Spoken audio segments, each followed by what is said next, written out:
Well, good morning. Good morning. That was so heartfelt, Michael. I appreciate that.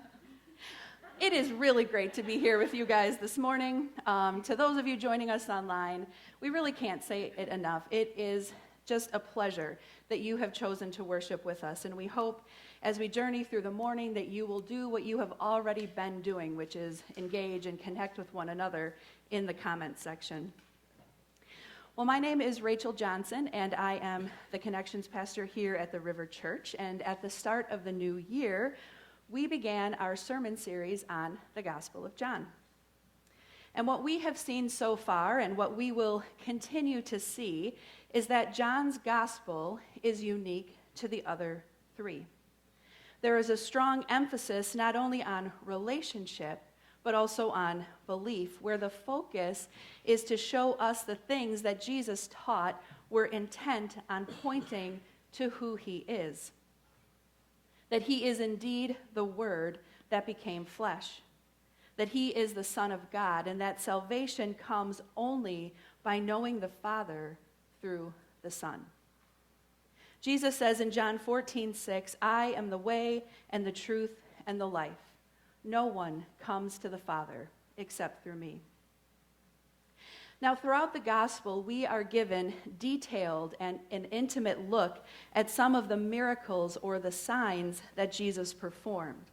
And John references them as signs because they are meant to do one thing. They are meant to point back to who Jesus is, so that those reading would be reminded of what Jesus did, know him intimately, and believe in him too.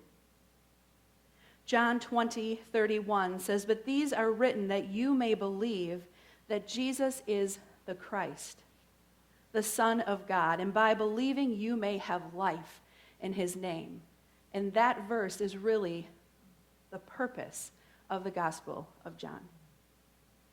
Now, in the first 11 chapters, John shares with us 7 specific signs. Water turns into wine. There is a healing of an official's son, the healing of a disabled man. Jesus feeds 5,000 people, walks on water, gives sight to a blind man, and raises Lazarus from the dead. No big deal, right? I mean, each of these signs reveal a specific attribute about who Jesus is, but they all speak to his glory as God. And after reading about these miracles, the desire is that we understand that there can be no human way to explain Jesus other than he has to be God. Now, while the focus of the first half of the gospel is on these 7 miracles, John is clear to say in chapter 20, verse 30, Jesus performed many other signs in the presence of his disciples, which are not recorded in this book. And in chapter 21:25, he says this, "Jesus did many other things as well. If every one of them were written down, I suppose that even the whole world would not have room for the books that would be written." The whole world would not have room to contain the magnitude of what Jesus did while here on earth. I don't know about you, but that sort of fills me with goosebumps. As we pick up today in chapter 2, we experience the first of the 7 signs, Jesus turning water into wine. So let's jump in. On the 3rd day, a wedding took place at Cana in Galilee. Jesus' mother was there, and Jesus and his disciples had also been invited to the wedding. When the wine was gone, Jesus' mother said to him, "They have no more wine." "Woman, why do you involve me?" Jesus replied. "My hour has not yet come." His mother said to the servants, "Do whatever he tells you." Nearby stood 6 stone water jars, the kind used by the Jews for ceremonial washing, each holding from 20 to 30 gallons. Jesus said to the servants, "Fill the jars with water." So they filled them to the brim. Then he told them, "Now draw some out and take it to the master of the banquet." They did so. And the master of the banquet tasted the water that had been turned into wine. He did not realize where it had come from, though the servants who drew the water knew. Then he called the bridegroom aside and he said, "Everyone brings out the choice wine first, and then the cheaper wine after the guests have had too much to drink. But you have saved the best till now." What Jesus did here in Cana of Galilee was the first of the signs through which he revealed his glory. And his disciples believed in him. After this, he went down to Capernaum with his mother and brothers and his disciples, and there they stayed for a few days. So the stage is set. Jesus and his disciples, along with his mother Mary, are at a wedding. The place of the wedding is this little village by the name of Cana, a small community of people located not too far away from Nazareth. Now, a wedding was a really big deal. It was the celebration of celebrations, steeped in tradition and ritual. It would have been an event that people would have taken time to travel for so that they could be a part of it, because one of the customs of the wedding was that there was a huge, extravagant feast for the guests.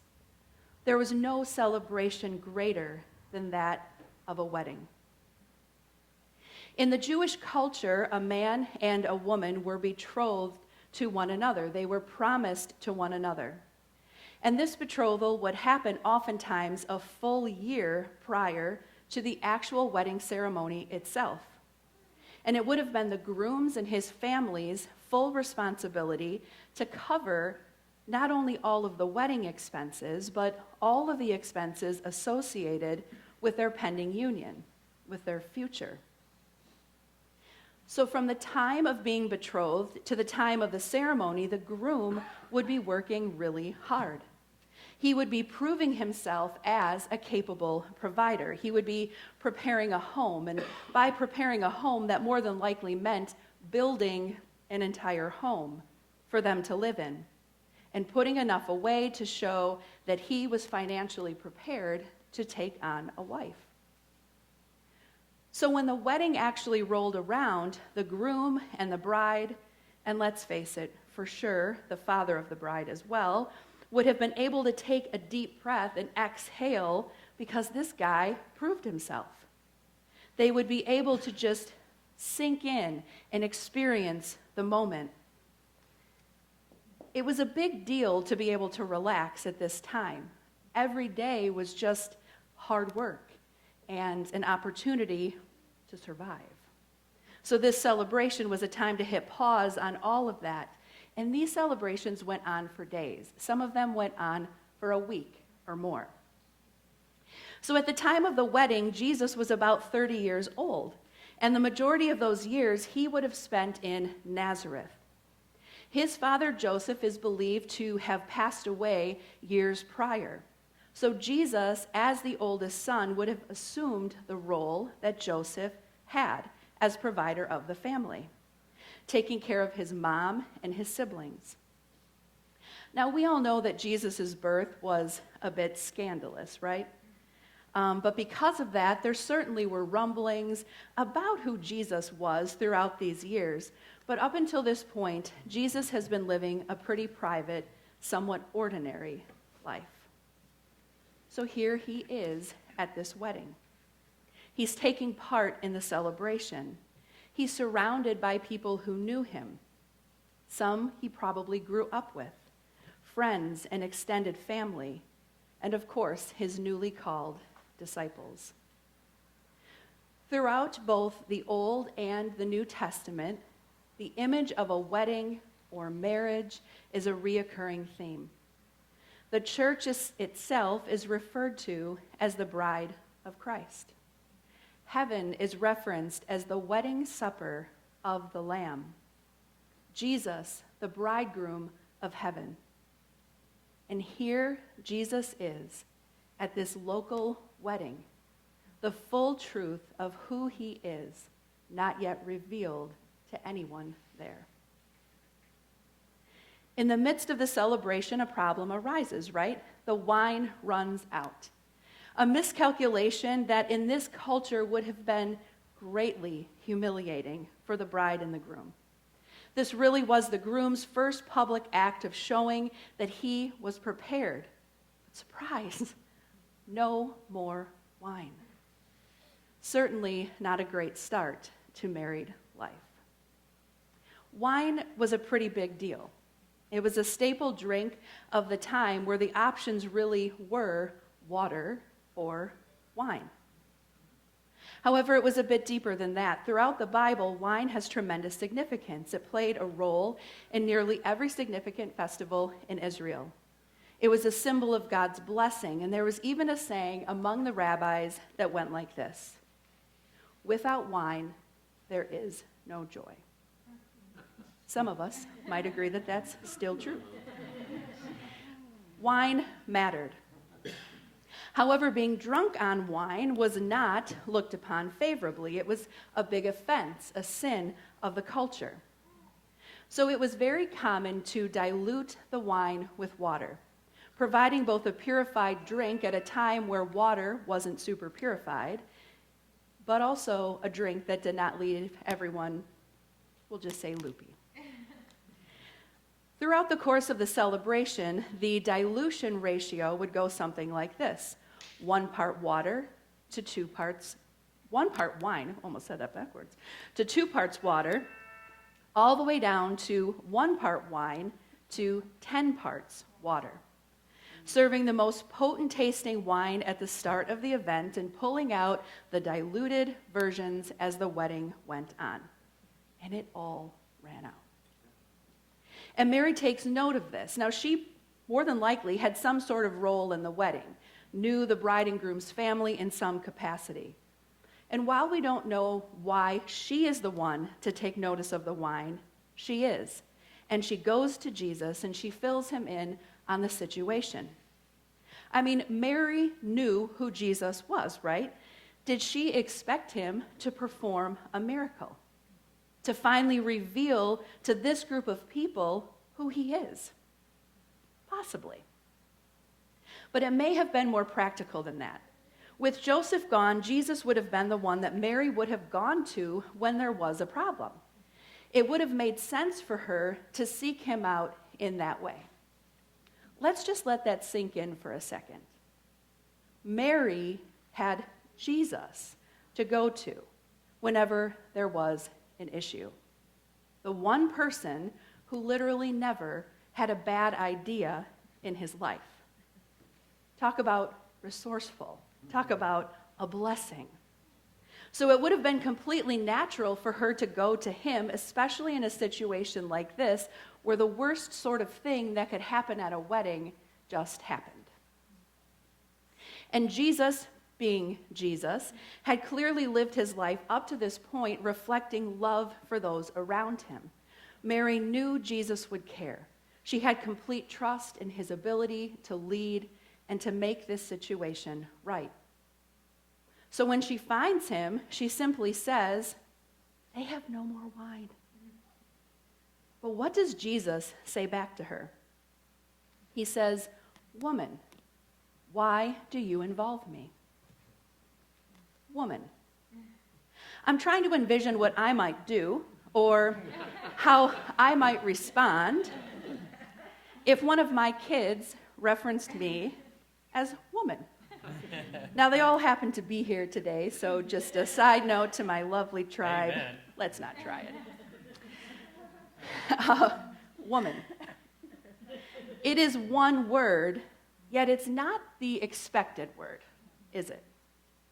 The thing is that Jesus' choice in using that word is not meant to be harsh.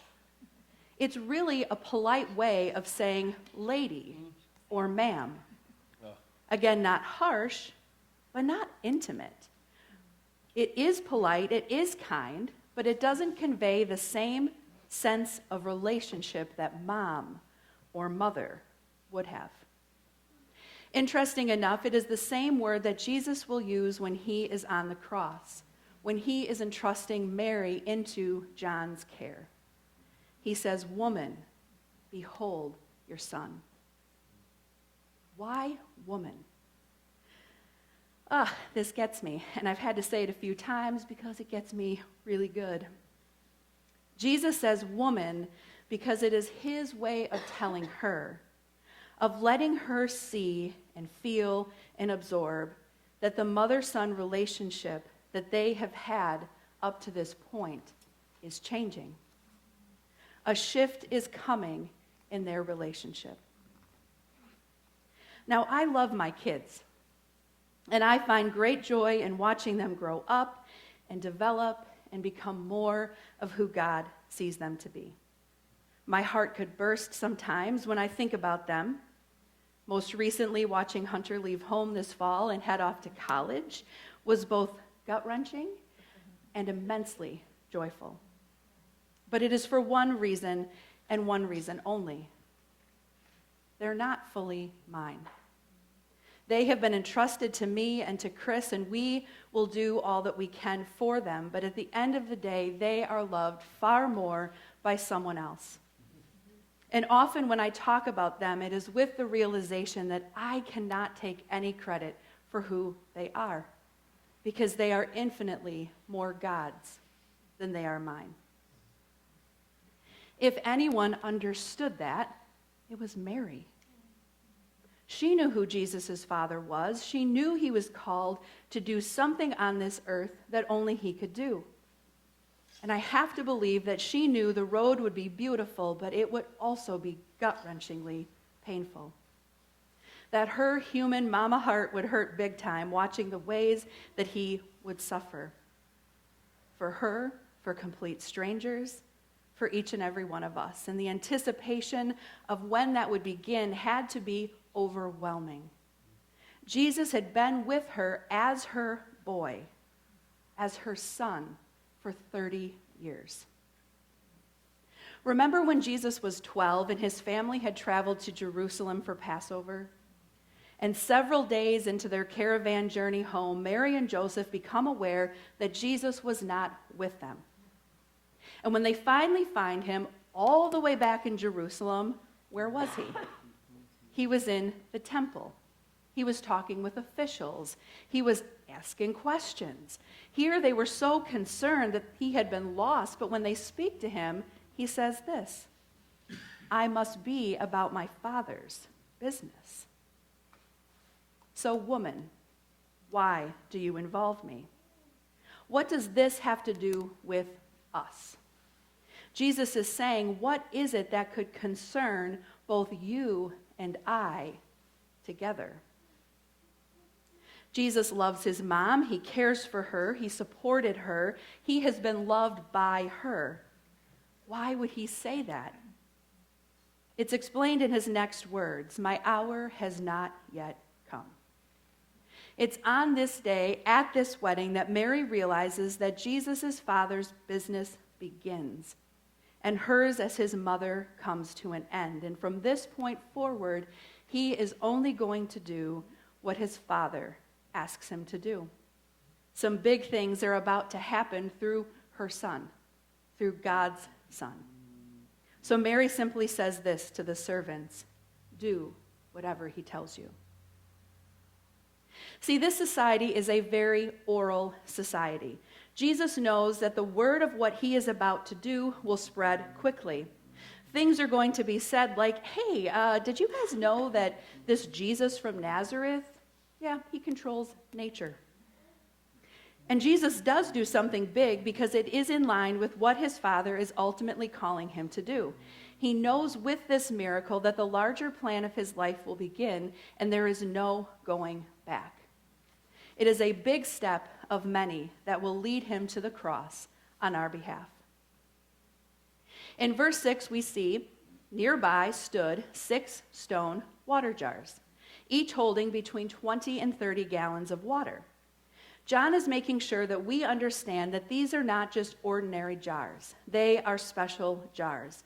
They are not made of clay, they are made of stone. Stone pots were considered to be more pure. They did not break down like a clay pot would. So they were used for ceremonial cleanings. As part of the Jewish culture, it would be their custom to wash themselves as part of their religious rituals. So at a wedding, prior to each meal, the guests would need to wash their hands and their feet. And not only their hands and their feet, but also all of the utensils and the plates that would be used for every meal. So as we can imagine, with many guests in attendance over several days of celebrating, a lot of water was needed. Now, when Jesus is made aware of the problem, he doesn't go to the groom or even to the master of the banquet to come up with a game plan.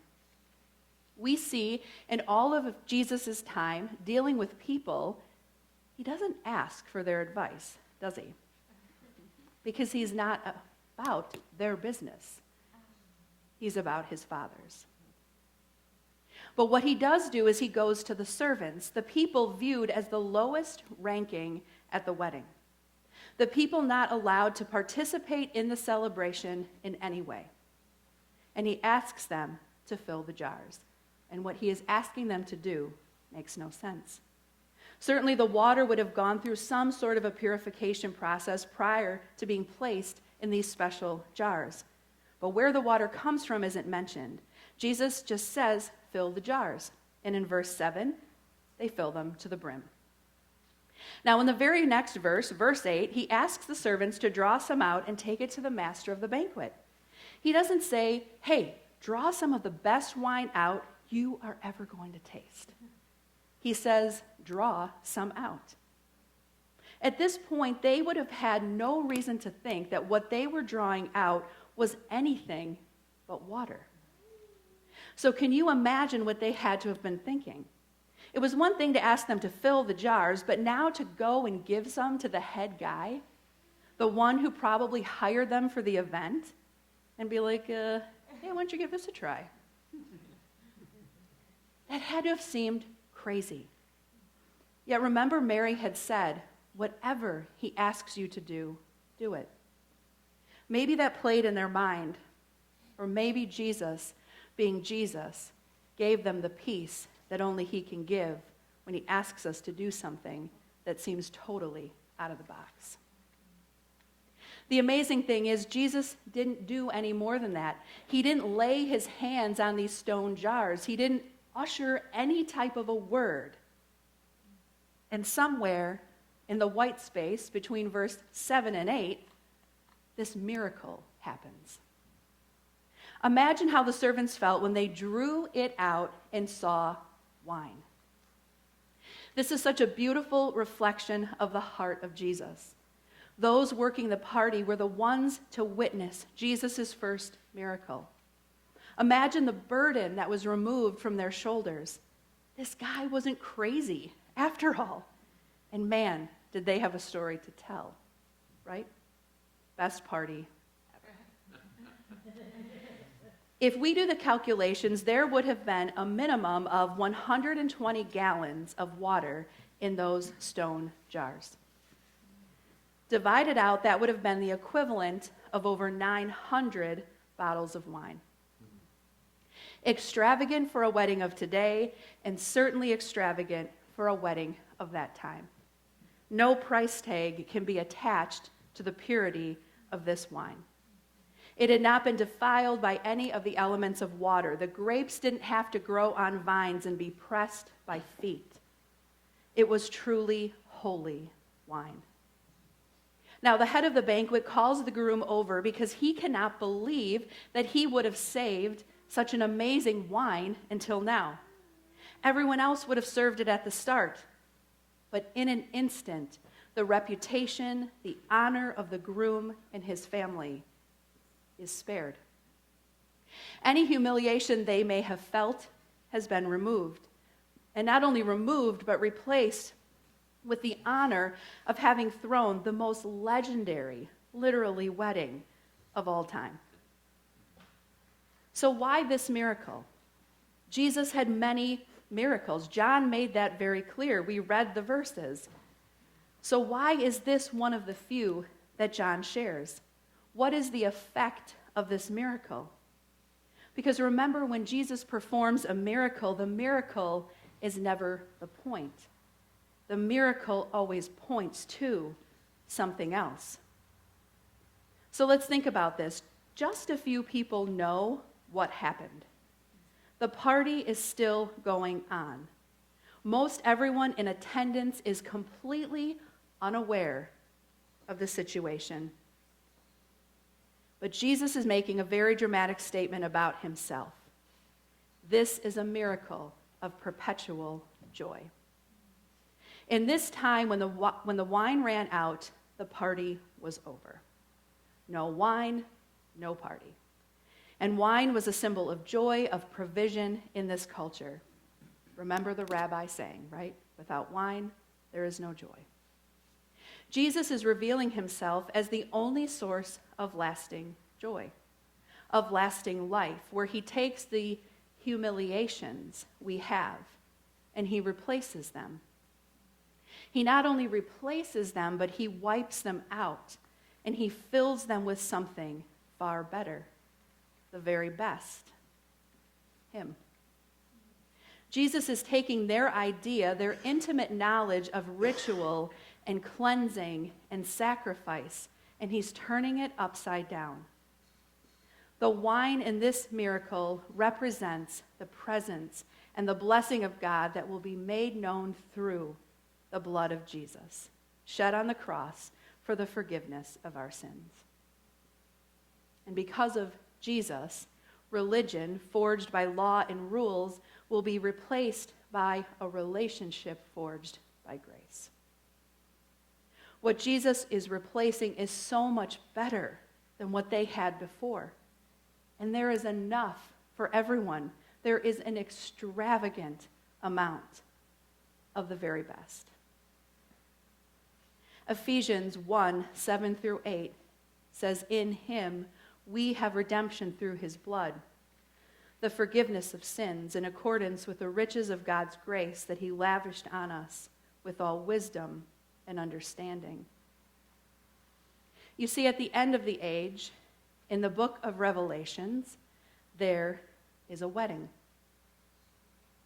where Jesus, the bridegroom, will return for his bride. Jesus will be our provider. He has been busy preparing a home for us, and nothing will ever run out. There will always be enough.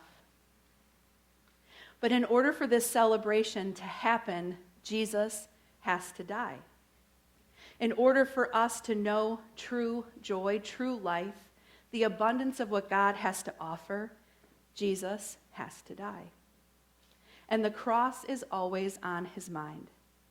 So when he says things like, "My time has not yet come," which is a phrase that repeats throughout this entire gospel, we see that thought is never far from his mind.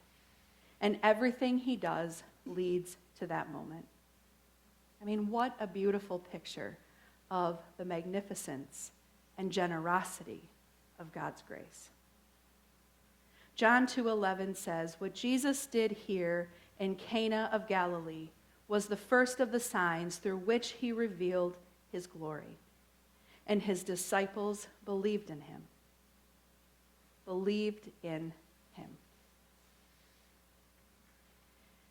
When I was studying recently, I came upon a story. And it is a story of a pastor who travels to Hawaii. He had been invited to speak at a conference, and the first night that he is there, he is experiencing jet lag, and he can't sleep. So he gets up, and he finds the only place that's open at 3 o'clock in the morning, and it's this little hole-in-the-wall diner. And he orders a coffee and a donut. Now, not long after he's in the diner, a group of women walk in. And it's evident by the way that they were dressed that they had just finished an evening of working the streets of Honolulu. The pastor is initially uncomfortable, so his first instinct is to try and quickly finish up his coffee and his donut so that he can head out. But just as he's leaving, he hears one of the women say that it's going to be her 39th birthday the next day. And the ladies she's with, they begin to rib her for it. They're making fun of her. They're asking things like, well, what do you want, a party? Do you expect us to make a cake for you? It turns out the lady with the birthday is named Agnes. And Agnes is like, no, you guys don't have to act like that. I've never had a party in my life. Knock it off. I'm just telling you, tomorrow is my birthday. So the pastor waits for the ladies to leave. He asks the cook if those women come in every night at the same time. And the cook kind of looks at him sort of funny. And he's like, yeah, 3:30 every night they come in. So the pastor says, well, I have a question. Do you think that we could throw Agnes a party? And the cook is really looking at him weird, but he's like, sure, we can throw a party. So he yells back to his wife. He's like, hey, this guy wants to throw Agnes a birthday party. Can you whip up a cake? And his wife is like, sure. So the next night, the pastor shows up, and he has decorations and streamers and balloons. And the cook worked really hard to gather as many people as he could. And they all wait together. And when the ladies walk in at 3:30, they all yell, happy birthday, Agnes. And she cries. And so they begin to sing to her, and as they're singing to her, she's weeping. And after they sing, they all yell, cut the cake, Agnes, cut the cake. But Agnes asks if she can wait to cut it, if she could take the cake home, because she's never had a birthday cake in her life. They're all like, sure, it's your cake. So Agnes leaves, and everyone is just looking at each other like, okay, now what do we do? So the pastor asks if he can pray over Agnes, over her life. And when he's done, the cook says, hang on a second. You did not tell me you were a pastor. What church do you come from? To which the pastor replies, I come from the kind of church that throws a birthday party for a prostitute at 3:30 in the morning. And the cook says, no. A church like that doesn't exist. Because if it did, I would go. The thing is, a God like that does exist. And what the miracle of water turning into wine says to us is that he removes the dirt. I mean, do you think that those stone pots actually remained clean? That each and every time people dipped their hands into it, that some particles of dirt didn't fall down into those pots? Jesus took their idea of clean and pure, and with one swoop, he removed the dirt. He removed our stone jars, these heavy things that we carry in our human attempt to stay clean, of having to try so hard. And Jesus says, I'm enough. When Mary said, do whatever he asks you to do, that is so relevant and applicable for us today. Whatever he asks us to do, even something like throwing a party for a hurting woman at 3:30 in the morning. We invite him in, and he fills us with the very best. And that very best spills out and over.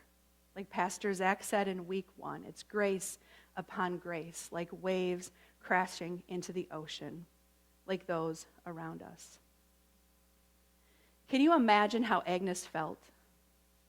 How alive she felt? Full of hope, encouraged. A woman who felt so unworthy, renewed. She had been seen, and she wasn't too dirty to be loved by Jesus through that pastor. Because that is what it is all about, isn't it? That's what happens when we invite Jesus into our lives, into our relationships, into our everyday activities. He fills us with his best, and there is always more than enough. We are going to remind ourselves of what Jesus had to go through to bring us this joy, this grace, because on the night that Jesus was betrayed, he is eating with his disciples. And Jesus tells them, hey guys, I'm going to be doing something new. I'm going to my Father's house, and I'm going to prepare a place for us. But in the meantime, we as his disciples need to be about the Father's business. And the only way we get to do that is because of the work that Jesus did on the cross for each and every one of us. So on the night that he was betrayed, he took the bread. And he broke it. And he said, "This is my body broken for you." And in the same way, he took the cup. And he said, "This is my blood shed just for you." Each time you eat this bread and you drink this cup, do so in remembrance of me. Friends, let us eat and drink and remember the sacrifice, but remember the great joy and grace poured out on the cross for each and every one of us.